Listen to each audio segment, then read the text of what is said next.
오늘 시간에 읽어드린 본문 말씀을 가지고 성령의 충만함을 받으면 이라는 제목으로 같이 은혜를 나누겠습니다. 오늘은 교회 달력으로 보면 오순절 날입니다. 또 이날을 성령 강림절 이렇게 말합니다. 오순절 날은 어린 양 피로 구원받은 이스라엘 백성들이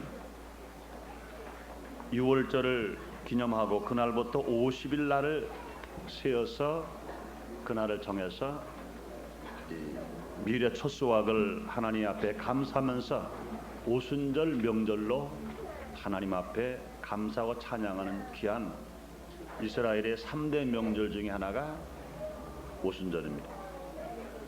오늘 이 오순절 날은 또 우리 신약적으로 보면은 예수님께서 십자가에 죽으신 날이 유대인의 명절인 6월절 날 죽으셨습니다.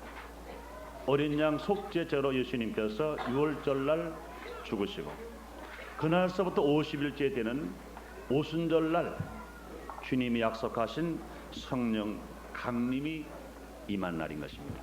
그러므로 오늘이 예수님이 십자가에 죽으신 지 꼭 50일 되는 날, 오늘이 유대인 이스라엘의 명절로 말하면 오순절날, 구약의 명절로 말하면 오순절날이고 오늘 신약의 명절로 말하면 오늘이 성령 강림절인 것입니다. 우리가 예수님의 탄생 매 해마다 12월 25일을 성탄절로 우리가 기뻐하면서 하나님을 찬양하면서 하나님께 영광을 돌리는 좋은 명절로 우리가 정해서 보내고 있습니다.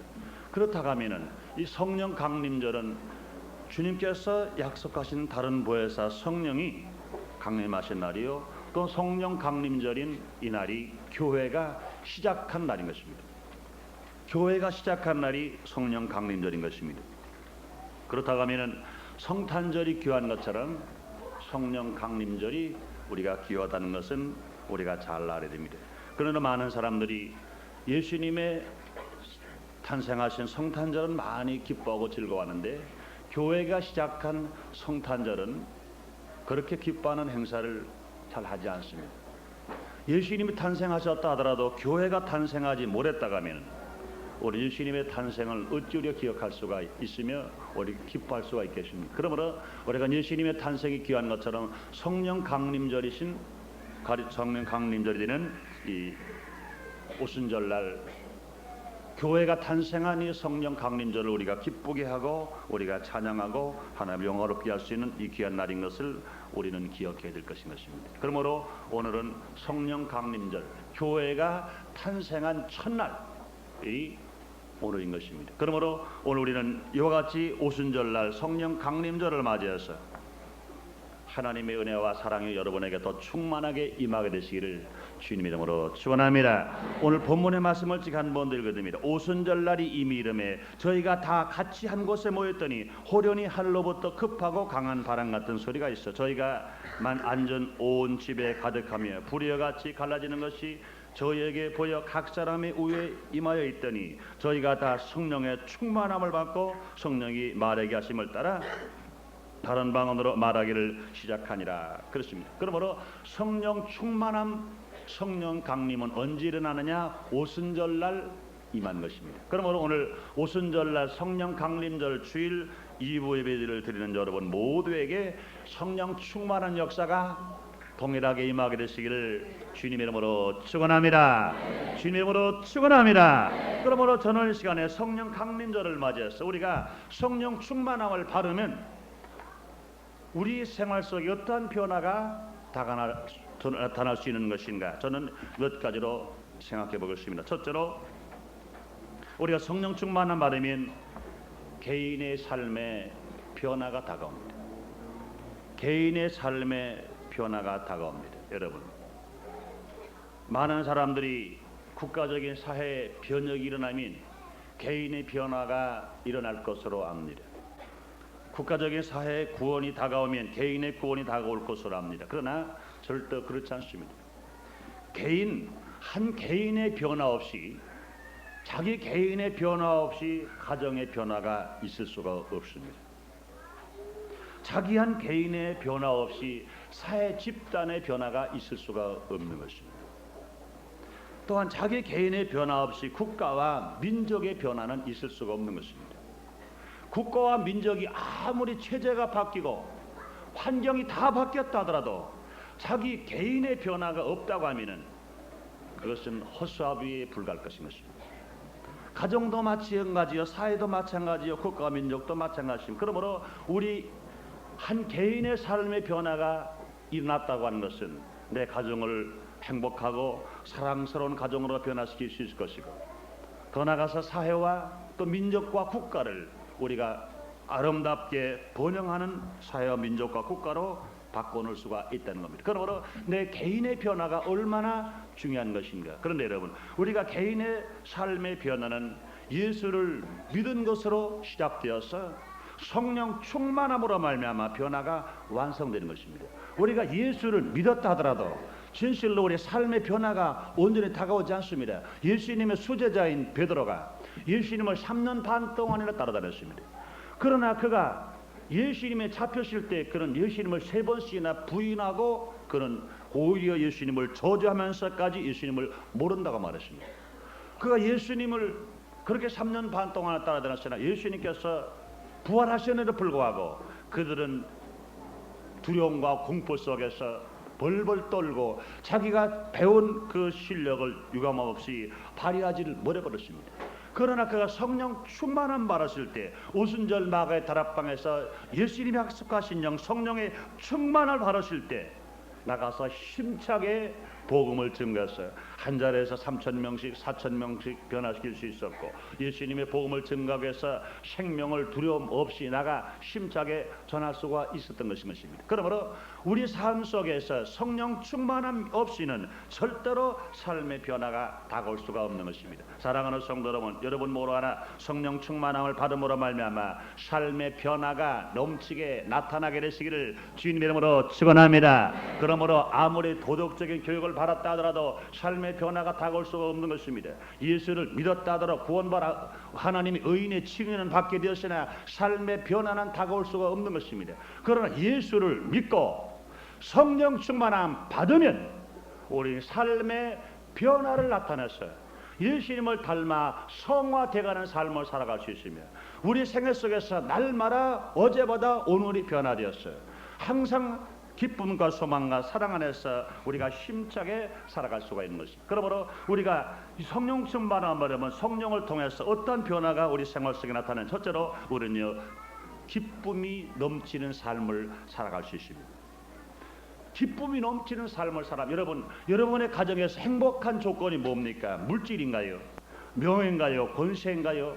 여러분의 아름다움인가요? 건강인가요? 그렇지 않습니다. 어떤 환경에 처해 따라 그 마음속에 기쁨이 넘칠 수 있으면 그의 삶은 분명히 성공적인 인생으로 살아갈 수가 있게 된 것입니다. 그럼 우리가 제일 필요한 건 뭐냐? 기쁨인 것이냐? 그래서 바울은 말하기를 항상 기뻐하라, 쉬지 말고 기도하라, 범사에 감사하라, 이런 그리도 안에서 너를 향하신 하나님의 뜻이라고 주님 말씀하십니다. 그런데 여러분, 우리가 아무리 예수님께서 항상 기뻐하라, 바울이 항상 기뻐하라, 하나님께서 항상 기뻐하라, 아무리 주연 중에 항상 기뻐하라 그런다고 해서 여러분이 기뻐할 수 있습니까? 그럴 수가 없는 것입니다. 그러나 예수를 믿고 다른 보혜사 성령으로 충만함 바르면 기뻐할 수가 있습니다. 성령 충만한 삶은요 기쁨의 삶입니다. 그러므로 성령의 9가지 열매 중에 2번째 열매가 실학입니다. 실학. 사랑과 실학과 화평을 말씀하시는데 이 2번째 열매가 성령 충만함 바라면 거기에 따른 표적으로 기쁨을 생활하고 기쁨의 열매가 맺으면서 힘차게 우리가 살아갈 수가 있는 것입니다. 그러므로 성령 충만한 바울은요 기쁘게 살았어요. 빌립보 지방에 가서 복음을 증거하다가 붙들려서 얼마나 핏소리가 되게 매를 맞을지 몰라요. 그래서 빌립보 감옥에 갇혀 있습니다. 한밤중이 되었습니다. 불안과 공포가 다가옵니다. 그런데도 불구하고 바울과 실라는 성령 충만한 사람이었기 때문에 그 빌립보 감옥에서 하나님을 찬미하고 하나님께 감사하고 하나님께 기도함으로 하나님의 기적을 체험했습니다. 더더군다나 바울이 로마 감옥에 갇혔습니다. 캄캄한 감옥에서 언제 죽을지 모르는 불안과 공포 속에서 뭘 그런 자유롭게 먹지 못하고 자유스러운 몸이 되지 못하는 말할 수 없는 고통 속에 바울은 성령 충만함으로 말미암아 기쁨이 있었습니다. 그러므로 자기는 로마의 감옥에 계시나 빌립보 교인들에게 바울은 말합니다. 오히려 옥 밖에 있는 사람이 옥 안에 있는 사람도 기뻐하라고 하는 것이 아니라 옥 안에 있는 사람이 옥 밖에 있는 빌립보 교인들에게 항상 기뻐하라. 내가 다시 말하노니 기뻐하라. 그러므로 여러분이요, 내가 기뻐하지 않는 사람이 다른 사람을 기뻐하라고 말할 수 있습니까? 바울은요, 기쁨이 충만한 사람이기 때문에 감옥 안에 있었지만 감옥 밖에 있는 빌립보 교인들에게 기뻐하라고 주님 말씀하신 것입니다. 그러므로 사랑하는 성도 여러분, 우리가 성령 충만하면 기쁠 수 있습니다. 우리가 혹이라도 핍박을 받으러 기쁩니다. 문제가 있어도 기쁩니다. 우리가 병들어도 기쁩니다. 배가 고파도 기쁩니다. 사랑하는 성도 여러분, 배가 고파도 기쁘고 병들어 기쁠 때 분명히 문제가 해결되고 치료 받아서 승리로운 삶을 살아갈 수가 있게 되는 것입니다. 그러므로 사랑하는 성도 여러분, 성령 충만함으로 말미암아 기쁨의 사람 되게 되시기를 주님으로 축원합니다. 여러분의 삶이 아무리 손에 잡히는 것 없다 하더라도 눈에 보이는 것 없다 하더라도 내 앞길에 칠까지 어렵다 하더라도 성령 충만함 받으면 우리는 얼마든지 기쁘게 살아갈 수 있고, 기쁘게 살아가는 사람 생활 속에 어떤 문제가 다가오더라도 한 길로 들어오는 문제가 7길로 떠나고 원수마귀가 7길로 떠나고, 그러므로 그 안에서 믿음, 소망, 사랑 안에서 심차게 우리가 살아갈 수가 있게 되는 것입니다. 또 여러분이요, 우리가 개인의 삶에 성령 충만한 표현은 어떤 표현을 합니까? 사랑과 화해의 사람이 됩니다. 사랑할 수 있는 사람이 되고 다른 사람과 원한을 풀어버리고 화해할 수 있는 사람이 됩니다. 요 근래 김수환, 추기영이나 또 많은 사람들이 기독교 방송 같은 데 나와서 그런 말들을 하는 소리가 들려옵니다. 사회는 모두가 다 이제는 화해해야 됩니다. 민족과 민족이 화해해야 됩니다. 여당과 야당이 화해해야 됩니다. 모두가 다 화해해야 된다. 사랑하는 성도 여러분, 화해할 줄 모릅니까? 화해해서 안 좋은 거 누가 모릅니까? 다 할 줄 알지요. 그러나 화해가 말로 되나요? 여러분, 극한적인 대립으로 싸우는 사람들 속에서 그냥 사화하라 됩니까? 화해하라 됩니까? 사랑하라 됩니까? 사랑하면 좋죠. 사랑이 돼야지요. 어떤 부부가 사랑하기 싫은 부부가 어디 있으며, 어떤 부모 형제가 사랑하지 않고 싶은 사람이 어디 계십니까? 어떤 민족이 싸우고 싶은 민족이 어디 있겠습니까? 사랑할래도 안 되고 화해할래도 안 되는데 이 삶이 어디서 오느냐? 예수를 믿고 성령 충만한 바라면 사랑의 사람 될 수 있고 화해의 사람이 될 수가 있는 것입니다. 사랑하는 성도 여러분, 아무리 정치인들 보고 화해하라, 사랑하라 아무리 소용이 없이 어떻게 하면 될까요? 그들 다 예수를 믿고 몽땅 정치 3당 대표 딱 모시고 순보고 못 살릴 금식기도원에 딱 가서 기도원에 넣어놓고 금식하면서 하나님의 기도를 시키는 겁니다. 다른 거 없어요. 모두가 다 성령 충만함 받으면 화해할 수가 있게 됩니다. 성령 충만함 받으면 사랑할 수가 있습니다. 왜요? 성령의 열매는 사랑이요 화평이기 때문에 얼마든지 우리가 사랑할 수 있고 화해할 수가 있는 것입니다. 그러므로 사랑하는 성도 여러분, 다른 것 없습니다. 지금 많은 사람들이 원망합니다, 불평합니다, 용서하지 못합니다, 시기합니다, 질투합니다, 싸웁니다. 이 모든 일들이 해결될 것이 뭘까요? 내 개인의 삶의 변화가 와라갑니다. 사랑하는 성도 여러분, 이것이 직선되냐 간선되냐 제도적인 장치냐 체제 변화냐 이것 가지고 될까요? 나는 그렇게 생각하지 않습니다. 어떠한 형태가 변화되더라도 개인의 변화가 없이는 될 수가 없는 것입니다. 그럼 어떻게 될까요? 개인의 변화가 다가와야 돼요. 모든 사람들이 다 주님을 믿고 주님을 섬기고 성령 충만함 받아서 분명히 하나님의 성령으로의 인격의 변화가 다가와 사랑하는 사람이 되고 화해하는 사람이 되면 분명히 민족의 살 길이 나올 것이고 분명히 국가가 번영할 것이고 우리의 사회와 우리 학원이 안정될 것이고 여러분의 사업과 직장과 가정이 행복하게 힘있게 살아가면서 우리가 복되어 살아갈 수가 있는 것입니다. 저는요 체험을 해서 알아요. 저는 예수를 믿었는데도 친구를 아주 미워했을 때가 있었어요. 내가 예수를 믿고 있는데도 친구가 미워요. 나에게 사업할 때 학교 동창이 물질적인 피해를 나에게 많이 줬었어요. 내가 아무리 예수를 믿은 다른 사람은 다 사랑하게 하는데 나에게 손해를 준 그 사람만은 나는 사랑하지 못하겠어요.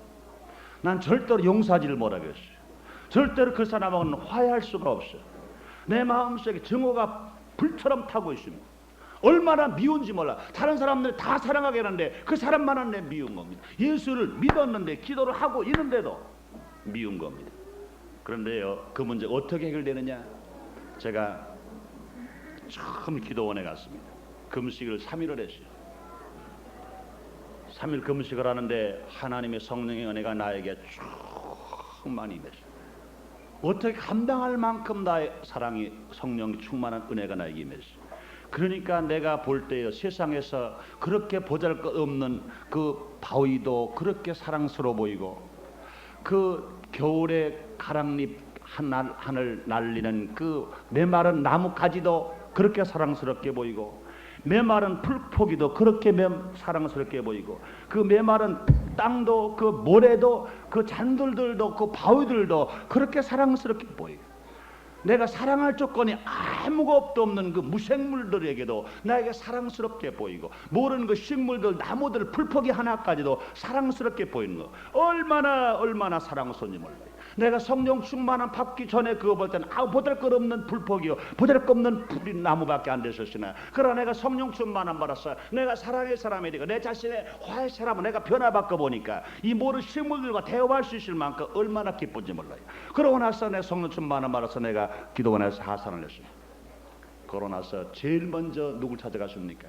내가 도저히 나는 용서할 수 없다, 나는 도저히 저 사람은 내가 친할 수가 없다, 화해할 수가 없다는 그 사람 집을 제가 찾아갔습니다. 찾아가서 문을 두드렸어요.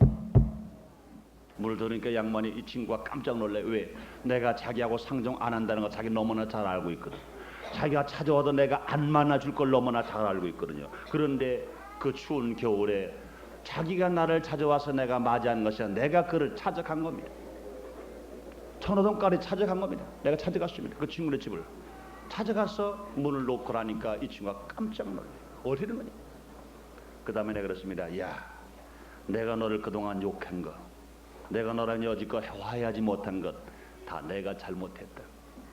분명히 내가 잘못한 건 아니거든요. 왜? 그 상대방이 나에게 물질적인 피해를 너무나 많이 주었고 나를 사기치는 것처럼 나에게 고통을 주었기 때문에 나는 미워했어. 미워할 이유가 분명히 있었습니다. 그러나 불구하고 내가 그를 다 풀어줬어요. 용서하고 사랑했어. 그러면서 내가 그랬습니다. 야, 다 내가 잘못했더라. 내가 성령 충만함 받지 못했을 때는 내가 너를 미워했고 원망하고 불평했다. 그러나 내가 성령 충만한 거 보니까 내가 사랑할 수 있는 마음이 내가 불같이 일어났다. 그렇기 때문에 내가 너를 미워하지 않고 내가 사랑할 수가 있다. 그러고 내가 그 손을, 친구 손을 내가 딱 붙들었어. 그랬더니 친구가 눈물을 퉁퉁퉁 떨어뜨려. 그러면서 야, 고맙다. 그러고 나서 그 친구와의 화해에서 그 삶의 변화가 다가온 것입니다. 살아가는 성도는, 많은 사람들은 말합니다. 저 사람은 나를 피해를 줬어. 저 사람은 나를 욕했어. 저 사람은 나를 죽이려고 해. 저 사람은 나를 원망해. 그렇기 때문에 나는 화해할 수가 없어. 나에게 손해를 끼쳤어. 여러분 그렇습니까? 아무리 그럴지라도 내가 성령 충만한 바람인 이해하고 내가 관용하고 내가 사랑하고 화해하고 사랑하는 사람이 되었어요. 우리는 삶의 변화를 내가 나타나실 때 놀라운 기적을 체험할 수 있습니다. 사랑하는 성도 여러분, 예수님은요 성령 충만하신 분이시기 때문에, 하나님 말씀으로 충만하신 분이시기 때문에 십자가 오에서 죽으실 때 당신에게 못을 받고 당신 옆구리에 창을 찍는 그 사람에게까지라도 용서하고 화해하고 기도하신 그 예수님이신 것을 우리는 알 수가 있는 것입니다. 그러므로 사랑하는 성도 여러분, 여러분 삶 속에서 화해할 수가 없습니까? 사랑할 수 없습니까? 성령 충만한 마음으로 말미암아 누구든지 원수도 사랑할 줄 알고 미워하는 사랑할 줄 알고 우리가 화해할 수 있는 사람이 됨으로 말미암아 삶의 변화를 다가와 여러분 어디서나 마음 평안하게 기쁘게 소망차게 살아가는 여러분 되시기를 주님의 이름으로 축원합니다. 또한 뿐만 아니라 우리가 성령 충만한 바라면 우리 삶에 무슨 변화가 나옵니까? 우리는 담대한 믿음의 삶을 살아갈 수 있습니다. 우리는 소극적인 사람이 아니라 용기 없는 사람이 아니라 성령 충만한 바람에 할 수 있다, 하면 된다, 해보자 믿음을 가지고 심차게 용기 있게 살아갈 수 있습니다. 뿐만 아니라 사랑하는 성도 여러분, 우리가 성령 충만하면 나의 삶의 변화가 어떤 삶의 변화가 다가옵니까? 감사가 넘치는 삶을 살아옵니다. 예수를 믿었다 하더라도 성령 충만 받지 않으면 조건부 인생을 살아갑니다. 나에게 유익을 주면 항상 좋아하지만 나에게 피해를 주면 불평하고 내가 원망하고 내가 낙심하고 소망하고 살아갑니다. 그러나 우리가 성령 충만한 바라면 우리가 환경이 어려워서 내가 불평하는 것이 아니라 성령 충만하면 환경이 어떠할지라도 나 하나님 앞에 감사할 수 있으며 환경이 어떠할지라도 진실로 나는 감사가 넘치는 삶 우리가 힘차게 힘있게 우리가 살아갈 수가 있는 것입니다. 그러므로 사랑하는 성도 여러분, 우리가 성령 충만한 삶을 살아갈 때 그 사람은 감사할 수 있습니다. 주님 말씀하십니다. 감사를 제사를 드린 자가 나를 영원하게 하나니 그 행위를 옳게 하는 자에게 하나님의 구원을 보인다고 말씀하시는데, 여러분 하나님의 구원을 체험하기를 원하시면 아멘 하겠습니다. 그렇다면 우리는 감사해야 되는데 우리가 어떨 때 감사하나요? 여러분 예수만 믿었다고 감사할 수 있나요? 그럴 수가 없는 것입니다. 예수를 믿고 나서 성령 충만한 바르면 얼마든지 우리는 감사하면서 하나님을 영화롭게 하면서 우리가 힘있게 살아갈 수 있습니다. 그러므로 사랑하는 성도 여러분, 우리는 성령 충만한 바라서 여러분의 삶의 변화가 다가와서 항상 하나님 앞에 감사하며 현실에 감사하며 기쁘게 살아가는 여러분 되시기를 주님 이름으로 축원합니다. 그 다음에 우리가 성령 충만한 우리의 삶 속에 어떤 변화가 나옵니까?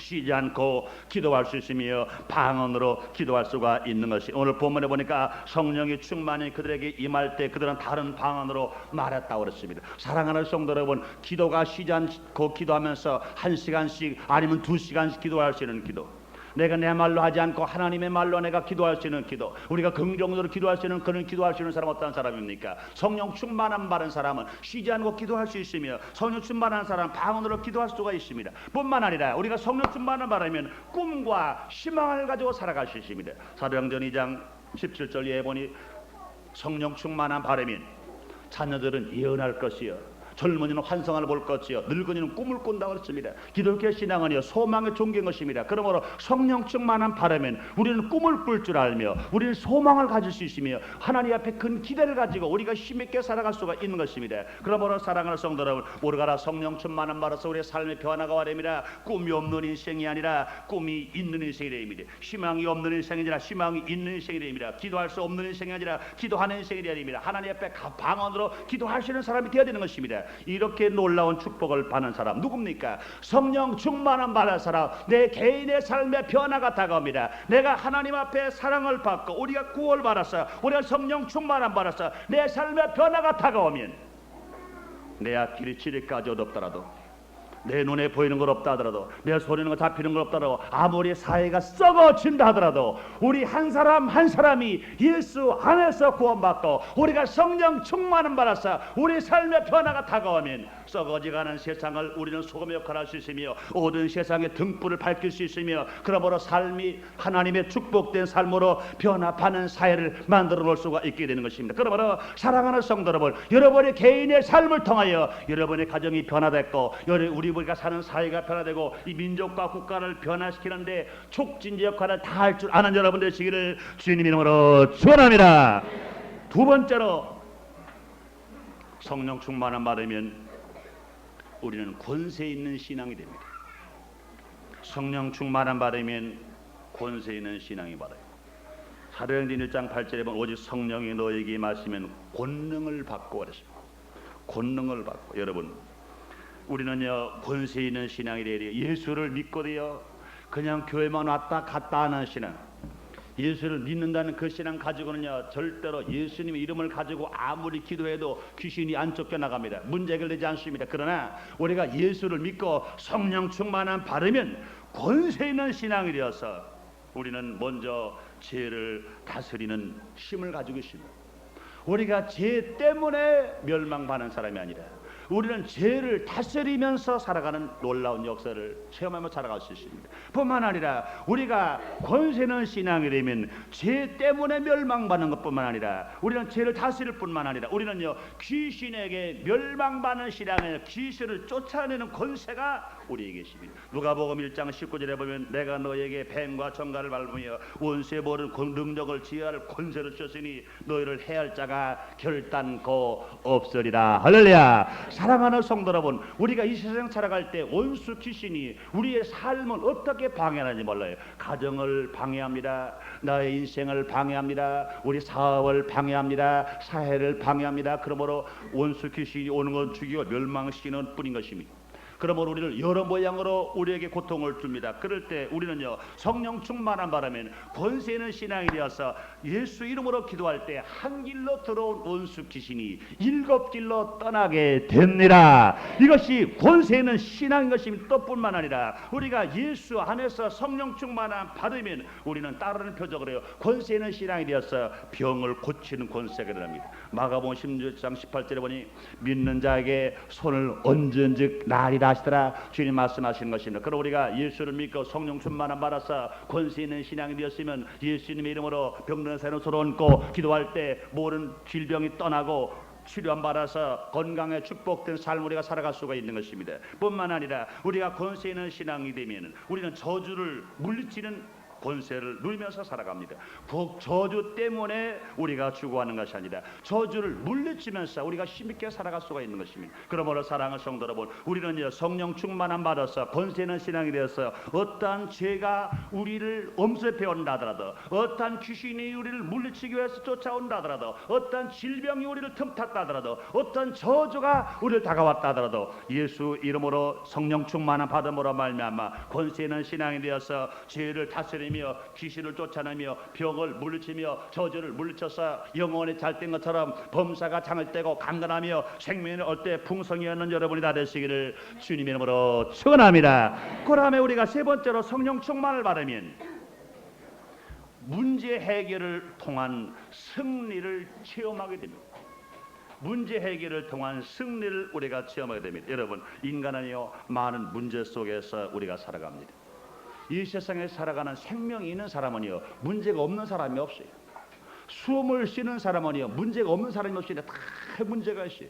그러나 우리는 문제가 무서울 것이 아닌 것입니다. 오히려 우리가 예수를 믿고 성령 충만한 능력을 가지고 우리가 문제를 통해서 해결을 바라면 오히려 그 승리의 체험을 가지고 살아갈 때 우리는 더 큰 역사를 우리가 체험하며 살아갈 수 있는 것이, 그러므로 성령은요 문제 해결의 영이신 것입니다. 첫째로 우리는요 죄악의 문제를 해결받게 됩니다. 로마서 8장 1절로 12절에 보면 그러므로 이제 그리스도 안에 있는 자에게는 결코 정죄함이 없나니 이는 그리스도 예수 안에 있는 생명의 성령의 법이 죄와 사망의 법에서 나를 해방하였습니다. 이렇게 말씀하십니다. 우리는 모르가나 아담과 하와가 죄를 지은 이후로 모르가나 죄악 세상에서 우리가 살아갑니다. 그러므로 죄의 문제 때문에 고통을 당하지 않은 사람이 한 사람도 없는 것입니다. 그러나 예수 안에서 생명의 법이, 성령의 법이 나를 죄와 사망의 법에서 해방했다고 주님 말씀하시는 것이, 그러므로 우리가 성령 충만함 받아서 여러분의 죄의 문제를 해결을 바라 항상 맑고 밝고 환하게 힘있게 용기 있게 살아가는 여러분 되시기를 주님의 이름으로 축원합니다. 그러면 우리가 성령 충만함 받으면 문제를 통한 승리의 체험을 하는데 무슨 승리의 체험을 받습니까? 불안과 공포 속에서 우리는 해방을 받을 수가 있는 것입니다. 사랑하는 성도 여러분, 인생을 좀먹게 하는 불안, 공포는요 무서운 적인 것입니다. 우리가 아무리 지식이 많다 하더라도 그 마음속에 불안과 공포가 다가오면 그 사람은 지식을 활용하지를 못합니다. 지금 서울대학의 많은 학생들이 그렇게 고등학교에서 열심히 공부하고 힘들게 들어갔는데 원하는 대로 대학에 들어가고 보니 그 속에 정신적인 여러 가지의 어려운 생활 스트레스가 쌓이고 불안과 공포 속에서 헤어나지 못하는 수많은 학생들이 있다는 것을 볼 때 얼마나 안타까운 일인지 모르는 것입니다. 사랑하는 성도 여러분, 아무리 권세가 있어도 그 마음속에 불안과 공포가 다가오면, 아무리 아름다움과 건강했다 그 마음속에 불안과 공포가 다가오면 그 사람은 인생을 실패로 살 수밖에 없습니다. 아무리 권세가 있고 명예가 있고 아무리 물질이 쌓여놓고 산다 하더라도 그 마음속에 불안과 공포가 다가오면 아무런 가치가 없습니다. 그런데 여러분이요, 불안과 공포가 다가왔을 때 이것을 무엇으로 치료하기를 원합니까? 물질로 될까요? 명예로 될까요? 지식으로 될까요? 재능으로 될까요? 그럴 수가 없는 것입니다. 우리가 예수를 믿고 성령 충만한 바라면 분명히 불안과 공포는 물러가고 그 안에서 해방되어서 우리 모두가 다 맑고 밝고 환하게 힘있게 우리가 살아갈 수 있게 됩니다. 그러므로 인생을 좀먹게 하는 불안과 공포는 무서운 적입니다. 그러므로 우리는 성령 충만함 받아서 깨끗이 해결받고 치료함 받아서 살아가야 되는 것입니다. 뿐만 아니라 우리는요 좌절을 극복하는 문제가 얼마나 우리에게 어려운지 몰라요. 이 좌절의 문제, 우리가 아무리 큰 일을 했다 하더라도 우리 내 마음속에 알지 못하는 좌절이 다가와 버리면 인생을 좀먹어버리고 인생을 실패와 좌절 속에 무너져 버릴 수밖에 없는 것입니다. 그럴 때 우리 어떤 사람들이 성령 충만함 받아서 날마다 하나님의 은혜가 넘치고 사랑이 넘치면 이 좌절의 문제를 극복하면서 우리는 맑고 밝고 힘있게 용기있게 담력있게 우리가 힘차게 살아갈 수가 있게 되는 것입니다. 그러나 사랑하는 성도, 우리가 성령 충만함 받으면 인간의 힘으로 아무래도 안 되는 문제가 주님의 능력 안에서 성령 충만함 받으면 해결을 할 수가 있는 것입니다. 어느 성도님들은 그래요. 아이고 목사님, 솔직하게 고백하는데요, 난 아직 담배를 못 끊었어요. 솔직하게 고백하는데요, 난 아직요 술을 못 끊었어요. 여러분이요, 예수만 믿는다고 해서 담배가 끊어지고 술이 끊어집니까 여러분? 물론 자기의 의지가 강해서 끊어지는 사람이 있습니다. 그러나 그렇게 쉽지 않습니다. 어떻게 해야 예수를 믿는 것 단계만 돼서는 안 됩니다. 예수를 믿고 성령 충만함 받으면 아무리 해도 안 되던 일들이 주님께서 도와주심으로 말미암아 술 같은 거 냄새도 맡기 싫고 담배 같은 거 냄새도 맡기 싫게 만들어서 하나님의 놀라운 능력으로 말미암아 넉넉히 끊어서 하나님의 감사하고 찬양하는 사람들이 얼마나 많은지 몰라요. 사랑하는 성도 여러분, 여러분의 힘으로 안 되는 일들 성령 충만함 받아서 되게 되시기를 주님의 이름으로 축원합니다. 그러므로 여러 가지 문제가 많이 우리에게 다가와 있습니다. 그러나 우리가 성령 충만함 받으면 문제 해결을 통한 승리를 점하게 우리가 살아가기 때문에 항상 우리는 용기 있게 담력 있게 맑고 밝고 환하게 승리를 외치면서 우리가 보람차게 인생을 성공으로 살아갈 수가 있게 되는 것입니다. 그러므로 사랑하는 성도 여러분, 여러분 앞에 어떠한 제약의 문제, 불안, 공포의 문제, 또한 좌절과 여러 가지 죽음의 문제, 인간의 악습을 끊지 못하는 문제가 다가왔다 하더라도 성령 충만함 받아서 문제 해결을 통한 승리를 체험하여 하나님의 영광을 돌리는 여러분이 다 되시기를 주님의 이름으로 축원합니다. 마지막 네 번째로 우리가 성령 충만함 받으면 훌륭한 복음 전도자가 됩니다. 우리가 성령 충만한 말하면 훌륭한 복음 전도자가 됩니다. 사랑하는 성도 여러분, 예수님의 지상 명령이 뭡니까? 예수님의 지상 명령은요, 복음 전하라는 겁니다. 마가복음 16장 15절에 말씀하시를 너희는 온 천에 다니며 만민에게 복음을 전파라 그랬습니다. 너희는 온 천에 다니며 만민에게 복음을 전파라 말씀하십니다. 이 복음을 전파하는 사람들에게 따르는 표적이 있다고 말씀하십니다. 귀신을 쫓아내며 새강을 말하며 뱀을 집으며 무슨 독을 마시 해를 받지 않아 병든 사람 손을 난다고 주님 말씀하시는 것입니다. 사랑하는 성도 여러분, 가만히 있는 사람에게 따르는 표적이 있을 수가 없는 것입니다.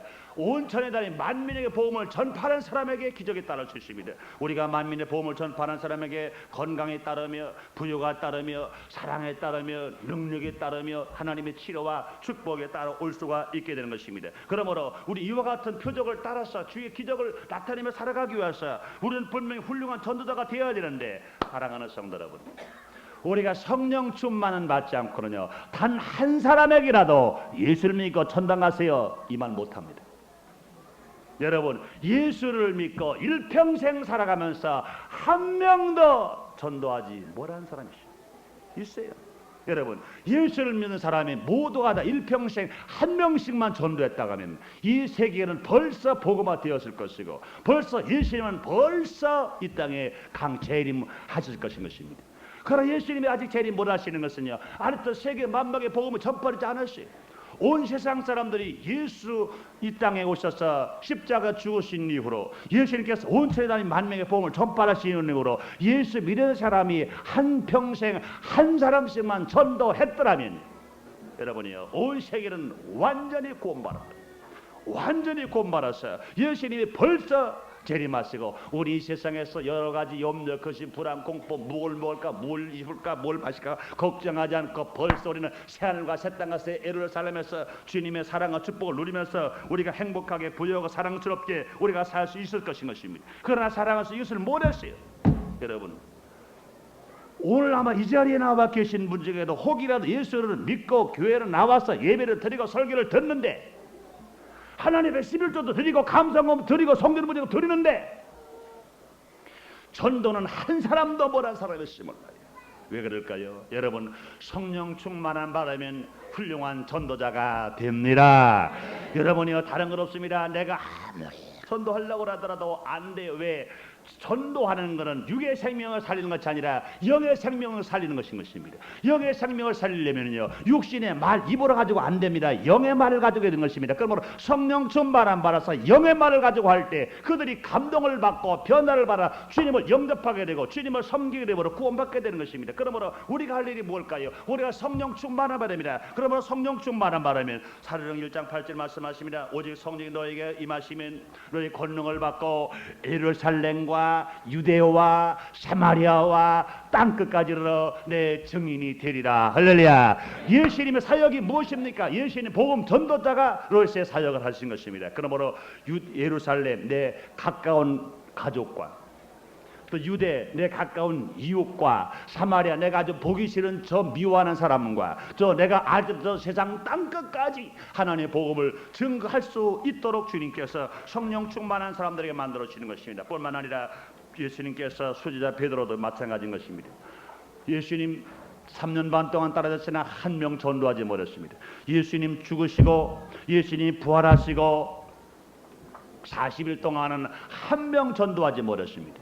그러나 그 10일 동안 마가 요한의 다락방에 모여서 저녁 기도에 힘쓸 때 그들이 성령 충만함 받았습니다. 성령 충만함 받은 후에 나가서 복음을 증거했더니 한 자리에서 3,000명, 한 자리에서 5,000명씩 그들이 구원을 받아 주께로 돌아온 역사가 일어났습니다. 똑같은 베드로입니다. 그러나 예수님이 죽으신 지 40일 동안은 단 한 사람도 전도하지 못했던 베드로가 성령 충만함 받아서 열흘 지난 후에 성령 충만함 받아 복음을 증거했더니 한 자리에서 3,000명씩 5,000명씩 구원받는 역사가 일어난 것입니다. 사랑하는 성도 여러분, 성령 충만함 받아서 훌륭한 복음 전도자가 되기를 원하시면 아멘 하겠습니다. 훌륭한 복음 전도자가 되면 주님이 제일 기뻐하시는 것이요 하나님의 영광 나타났습니다. 주님은 또 분명히 말씀하십니다. 하나님의 평화의 복음을 들고 전하기 와서 산을 넘고 물을 건너는 자의 발걸음이 어찌 그리 선하고 아름다우냐 그랬습니다. 그러나 복음 전도자를 주님께서는 사랑스럽게 보시고 아름답게 보시고 주님이 축복하시는 것입니다. 여러분이 건강하기를 원합니까? 여러분이 마음에 평화가 있기를 원합니까? 여러분이 가정이 행복하기를 원합니까? 여러분의 사업이 잘 되기를 원합니까? 주님의 그 나라와 그 의를 먼저 구하는 것 중에 하나님의 복음을 가지고 병든 자를 위해서 구원받지 못한 자를 위해서 심차게 증가하는 전도자가 되었을 때 여러분의 일은 주님이 분명히 책임져 주시게 됩니다. 그러므로 사랑하는 성도 여러분, 우리가 성령 충만함 바라면 우리는 훌륭한 복음 전도자가 되어서 베드로처럼 바울처럼 요한처럼 야고보처럼 심차게 나가 일할 수가 있게 되는 것입니다. 이와 같이 오늘은요 오순절 날이요 오늘은 성령 강림절인 것입니다. 우리가 성탄절을 기뻐하는 것처럼 우리가 부활절을 기뻐하는 것처럼 추수감절을 기뻐하는 것처럼 이와 같이 성령 강림절을 우리가 알고 우리가 너희가 믿을 때 성령을 받으느냐 말씀하실 때 내가 성령 충만을 받았습니다. 그러므로 나는 삶의 변화가 다가왔고 나는 권세 있는 신앙이 되었고 진실로 문제를 해결받아 승리의 체험을 받았고 복음 전도자가 되었습니다. 하나님 감사합니다 하고 힘있게 살아갈 때 주님께서는 사랑하는 자여 내 영혼에 잘된 것처럼 내가 범사가 잘되고 강구하는 말씀대로 하나님 축복된 삶이 여러분 모든 삶 속에서 날마다 일어나게 되시기를 주님 이름으로 축원합니다. 기도하겠습니다. 하나님, 오늘 우리를 사랑하시고 주님 축복하소서. 오늘 하나님의 거룩한 성전에서 거룩한 주일, 특별히 오순절 주일이여 성령 강림절 주일을 우리가 기억하고 깨닫고 예배하게 하시니 감사합니다. 하나님 아버지, 예배를 주님 흡양하시고 오늘 성령 충만한 성도들에게 따르는 표적을 주님께서 나타나게 해 주시옵소서. 아버지 하나님이여 저들의 삶이 날마다 변화되게 하시고 저들의 신앙이 권세 있는 신앙 되게 하시고 저들이 문제 속에 승리하는 체험을 가지고 감사하며 살게 하시고 훌륭한 복음 전도자가 되어서 삶의 가치를 부여받은 것처럼 삶의 가치를 행하며 살아가는 힘찬 성도들 되게 하여 주시옵소서. 예수님 이름으로 기도드리옵나이다. 아멘.